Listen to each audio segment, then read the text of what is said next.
Hey everybody, I'm Cinnamon Cooney, your art Sherpa, and this is day 12. That's 1 and 2, day 12 of Acrylic April. We're doing the goldfish. This is the valuable value study to help you get a sense of how paintings are constructed. On the mic is my husband, John. Hey guys. He's helping me get you all this extra valuable information. So if you're really new to painting and these are concepts you don't know, you have them here for you, all in the mission to help you succeed and really find your path into painting. I am ready to get started. So if you are, let's just hop right on in. It's getting to be like almost like a talk show up in here, John. Is it? Yeah. I feel like we're getting a sense of things. So with these, what I'm trying to do is get a sense of the value and contrast in the painting, make adjustments here, and it helps me make them in my mind before I get into the color, because color can confuse you about value. Interestingly enough, if you want to know more about that, watch the color chart video that we made. The split, the split color chart, where it shows the tint tone shade chart, and then also the split primary color wheel video. All right, so I have my two references here. I'm going to be doing this in grayscale. I'm going to start out, I think, with a very, very, very light gray. There we go, and just paint the background in.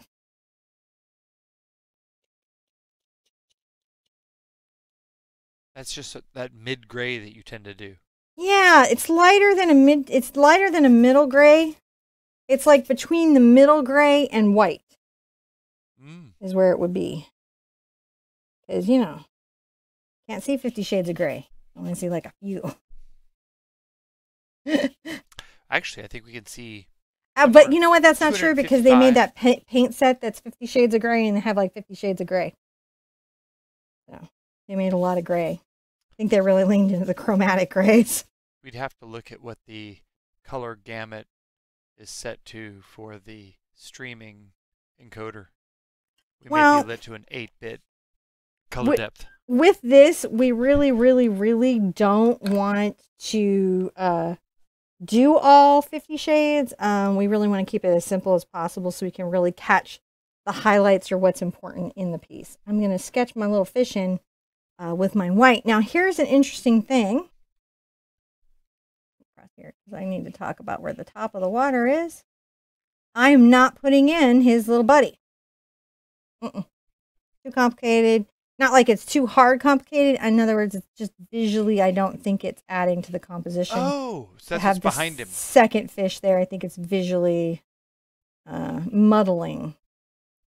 I didn't identify that as a fish. I just thought it was some object behind him. See? That's why he's no good. Oh, look, just little belly.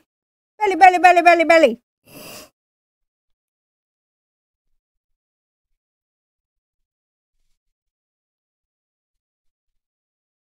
I think it's fun to paint fish. They're really lovely little creatures. Don't you think, Mr. Cooney? I do. Yeah, I think you do too. John likes some fish. Fish are a friend, not food for John. That's true. Fish are friends. Except for the ones that get beer battered. And then they're in trouble. Then they're in trouble. Just don't swim by a beer bottle. You'll be fine. Don't do it, little fishy. So, you know, I've got to actually like get some of his contrast and stuff up, but right now it's just like, I'm just trying to get him in, just sort of where he's going to take up space. He's got some wonderful lightness right here I can talk about. And then we have some other little wonderful lightness. Interestingly enough, at the bottom, so he's lit in a very strange way, isn't he? Well, those, well, he's in a tank, so, yeah, I imagine that he's probably getting some reflection from the bottom of the tank, and those scales are super reflective. Isn't that wonderful? We're going to get to really paint that reflection, but loosely. Because like our process for this month is to just loosen up a little bit and not be so tight in our painting. It's just not helpful to us all the time. I'm going to go ahead and get into some of my darker values. He's got a little bit of a darker value coming underneath here.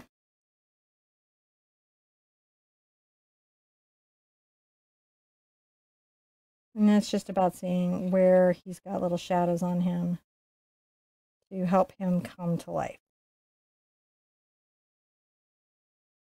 A nice little dark tummy bit here right there is to help his little tummy come into being. So we'll definitely have to talk about that. And then I love water reflections. We are super behind on this thing we do called the Big Art Quest. But I have this elfish painting that will have to drop after Acrylic April. And she's under the water in this similar kind of a way. Yeah. And so I think it's going to be fun. It's also going to be fun to kind of loosely paint these reflections up there.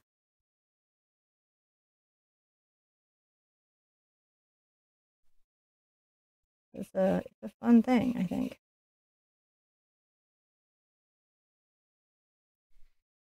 Catch some of those different little values that happen at the top. And then plus there's these weird little bubbles, which we don't have to worry about so much in the value study, but will be a lot of fun to do in a regular time. Love the top of the tank kind of look. There we go. Got a little bit of a top of the tank look, don't we? Yeah. Yeah, that's what we did. A little bit of a dark marking at the top of the head. Fabulous little kind of scale pattern we're going to get to play with there. A little bit of an eye.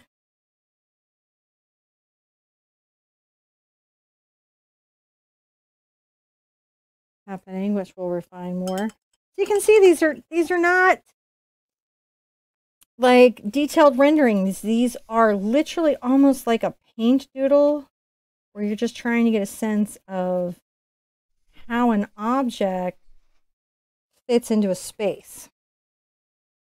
And then not have to have that kind of awkwardness maybe in a painting.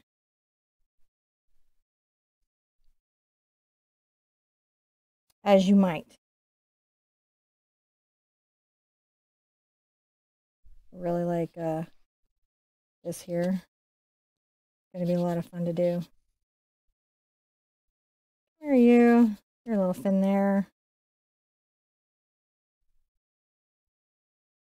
When we do the grid video, we will render him exactly as he is. Not, I don't even want to say like more realistically, we will render him exactly like he is. You can, of course, use the traceable, but if you're working on your drawing skills, the gridding is a great place to start for that. All right, let's see if I can get some of his little eye in. Even with my big fluffy brush. So it's shocking how much he's starting to look like what we've got there, isn't it? Yeah. It just always trips me out, like, because I'm just trying to be as loose as I can be. And not try to, you know, make the most realistic, like, thing ever. I'm just trying to be like, all right, you know, you've got, how am I going to do this, like, on your fins? So that's going to be really light. You know, you're going to have these little spots of highlights and highlights, highlight. And here, we're like there, man. He's like fishing up, isn't he? He really is. Fishy, fishy. Oh, Mr. Fishy. All right.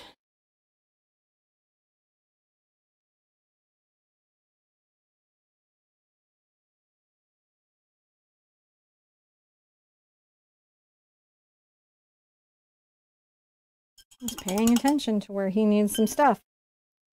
So again, it's just don't make yourself crazy with it. You don't want to be adding 3-4 hours to your daily painting time, because that'll make it unsustainable. And while, you know, you can in the future maybe partake in very involved value studies on a painting that you're spending days working on a daily painting, you want to learn to get very committed and quick with what you've got going on.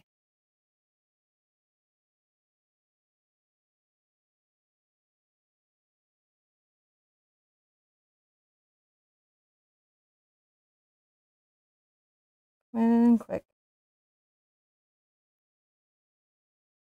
I'm already fiddling too much. Because I could just fiddle forever. It's like really fun for me to get a sense of it. But I feel like I have an idea of him. Yeah. Where I'm going to really focus on his highlights. I have kind of an idea about the background, which is pretty easy to understand. Going to be kind of like a grade blue.